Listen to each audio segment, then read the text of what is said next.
நாகை மாவட்டம் வேதாரண்யம் தாலுகாவிற்கு உட்பட்ட ஊராட்சிகளில் 1951ஆம் ஆண்டு மின் இறைவை பாசன திட்டம் தொடங்கப்பட்டது. ஆங்கிலேயர் காலத்தில் இந்த திட்டம் தொடங்கப்பட்ட போது இயந்திரங்கள் அனைத்தும் வெளிநாட்டில் இருந்து வாங்கப்பட்டன. இந்த ஒவ்வொரு மின் மோட்டாரும் 35 குதிரை திறன் கொண்டது. ஆனால் தற்போது இந்த இயந்திரங்கள் 5 குதிரை திறன் அளவுக்கு கூட செயல்படவில்லை.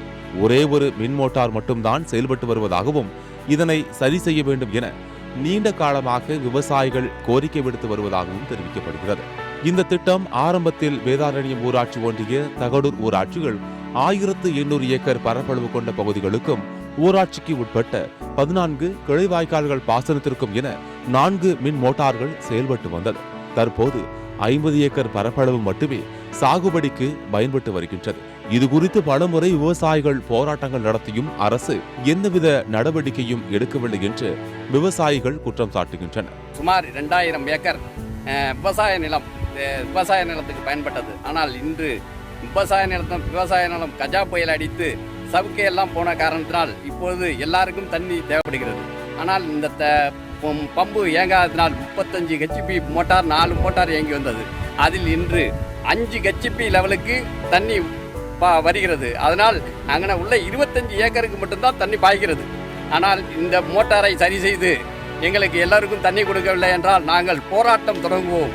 மானவாரி பகுதி மேட்டு பகுதி விவசாயத்தை பாதுகாக்கும் நோக்கில் இந்த திட்டம் தொடங்கப்பட்ட நிலையில் அந்த திட்டம் முழுமையாக செயல்படாமல் முற்றிலும் அழிந்து கொண்டிருப்பதாக விவசாயிகள் குற்றம் சாட்டுகின்றனர். வேதாரண்யத்தை பொறுத்த வரைக்கும் அது வானம் பார்த்த பூமி தான். பாசனம் என்பது கிடையாது. பிரிட்டிஷ்காரன் காலங்களிலேயே 35 ஹெச்பி உள்ள ஒரு ராட்சத மோட்ரு வச்சு மேடான பகுதிக்கு சுற்றி இருக்கக்கூடிய பன்னாள் அந்த கிராம பகுதிக்கு பூரா மருதூர் வடக்கு அந்த கிராம பகுதி எல்லா இடத்துக்குமே, அதாவது பிரிட்டிஷ்காரங்க காலத்திலேயே அதை தண்ணி பற்றி அந்த விவசாயிகள் கொடுத்துக்கிட்டு இருந்தாங்க 5 கிராமத்துக்கு. ஆனால் தற்சமயம் இருக்கக்கூடிய முள்ளியாத்தில் முழுமையாக ஆகாய தாமரையாக ஏகப்பட்டது இருந்துச்சு. இதை தூர்வாரனுங்கிற போரையில் சும்மா ஒரு 5 லட்ச ரூபா செலவு பண்ணிவிட்டு நிச்சயமாக அங்கே இருக்கக்கூடிய ஆகாயத்தமாக அகற்றாமலே விட்டுட்டாங்க. அதுக்கப்புறம் பார்க்குறப்ப கடந்த 2-3 ஆண்டுகளாகவே அந்த பணிகள் எதுவுமே நடைபெறாமல் இயந்திரம் பழுதடைஞ்சுன்னு சொல்லிட்டதுனால கிட்டத்தட்ட 4 கிராம விவசாயிகள் பாதிக்கப்பட்டிருக்காங்க. ஆனால் இயந்திரம் பழுதடைஞ்சது உண்மையாக இருந்தாலும் இயந்திரத்தை பழுது பார்த்ததாக நீர்வளத்துறை அதிகாரிகள் கணக்கு காமிச்சு மிகப்பெரிய அந்த முறைகேடு நடந்திருக்கு. அந்த இரவை பாசனத்தில் வேதாரண்ய பகுதியில் உண்மையாக கண்டிக்கிறோம். எங்களுடைய விவசாயத்தை பால்படுத்தக்கூடிய அந்த பகுதியில் ஆகாயத்தம்லாம் அகற்றி இரவை பாசனம் சரி செய்து கொடுக்கணும் என்பதான் எங்கள் ஒட்டுமொத்த விவசாயிகளோட கோரிக்கை. மேலும் தகட்டூர், குட்டி கவுண்டர் காடு, ஆதியன் காடு, மடையங்காடு, அரிய கவுண்டர் காடு, கோவிந்தன் காடு, ராமகோவிந்தன் காடு, சுப்பிரமணியன் காடு, பண்டாரதேவன் காடு வரை இந்த பாசன வாய்க்கால்கள் அந்த காலத்தில் செயல்பட்டு வந்தன. தற்போது அந்த பகுதிகளில் ஒரு சில வாய்க்கால்களை தவிர மற்ற வாய்க்கால்கள் அனைத்தும் ஆக்கிரமிக்கப்பட்டு வயல்களாக பயன்படுத்தப்பட்டு வருகின்றது. மேலும் பல இடங்களில் வாய்க்கால்கள் மேடாக காட்சியளிக்கின்றது. எனவே அரசு உரிய நடவடிக்கை எடுத்து வாய்க்கால்களின் அளவை மதிப்பீடு செய்து தூர்வாரி பழையபடி தகடூர் மின் இறைவை பாசன திட்டத்தை செயல்படுத்த வேண்டும் என்று கோரிக்கை விடுக்கின்றனர்.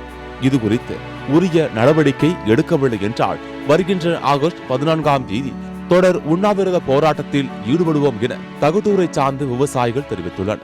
வேதாரண்யம் தாலுகா தகட்டூர் மின்னிறைவை பாசன இயங்காமல் 4 பம்பு பழுதடைந்துள்ளது. ஆகவே 4 பம்பு பழுதடைய சீர் செய்யும் வாய்க்கால் சரி செய்து கோரியும் கிளை வாய்க்காலும் வடிகால் வாய்க்காலுமான வாய்க்காலை சரி செய்து பல மனுக்கள் அனுப்பி 1/9/2023 அனுப்பியிருக்குங்க. மாவட்ட ஆட்சியர்கிட்ட விவசாயிகள் குறைந்திருக்கிற நாட்கள் கூட்டத்திலையும் கொடுத்துருக்குங்க. கோட்டாட்சி அவர்கள் கோட்டாட்சியர்கிட்டையும் கொடுத்துருக்குது. மற்ற உண்ணாவிரதம்னு 2 திருப்பம் உண்ணாவிரதம் போட்டு பேச்சுவார்த்தை இருக்குது. ஆனால் இது வரைக்கும் எந்த நடவடிக்கை எடுக்கலை. ஆகவே வருகிற 14/8/2024 தகட்டூர் சரக வருவாய் ஆய்வாளர் எதிரில் மீண்டும் தொடர் உண்ணாவிரதம் என்று தகட்டூர் மின்னிறைவு பாசன இயக்கத்தில் முடிவு செய்யப்பட்டுள்ளது. மேட்டுப்பகுதி விவசாயிகளின் வாழ்வாதாரத்தை மேம்படுத்தும் விதமாக ஆங்கிலேயர் காலத்தில் மின் இறைவை திட்டம் உருவாக்கப்பட்டு சுமார் 2000 ஏக்கர் பரப்பளவில் முப்போகம் சாகுபடியில் ஈடுபட்டு வந்த விவசாயிகள் தற்போது மின் இறைவை இயந்திரத்தின் பழுதால் ஒரு போகம் சாகுபடி கூட மேற்கொள்ள முடியாத நிலைக்கு தள்ளப்பட்டுள்ளனர். மேலும் இந்த திட்டம் அடியோடு அழிந்து போகும் நிலைக்கு தள்ளப்பட்டுள்ளது. மீண்டும் தமிழக அரசு இந்த மின் இறைவை திட்டத்தை மீட்டு விவசாயிகளின் வாழ்வாதாரத்தை காத்திடுமா என்ற எதிர்பார்ப்புடன் காத்திருக்கின்றனர் வேதாரண்யம் விவசாயிகள். சத்தியம் செய்திகளுக்காக நாகை மாவட்ட செய்தியாளர் சீனிவாசனுடன் சத்தியம் செய்து கொள்ளும்.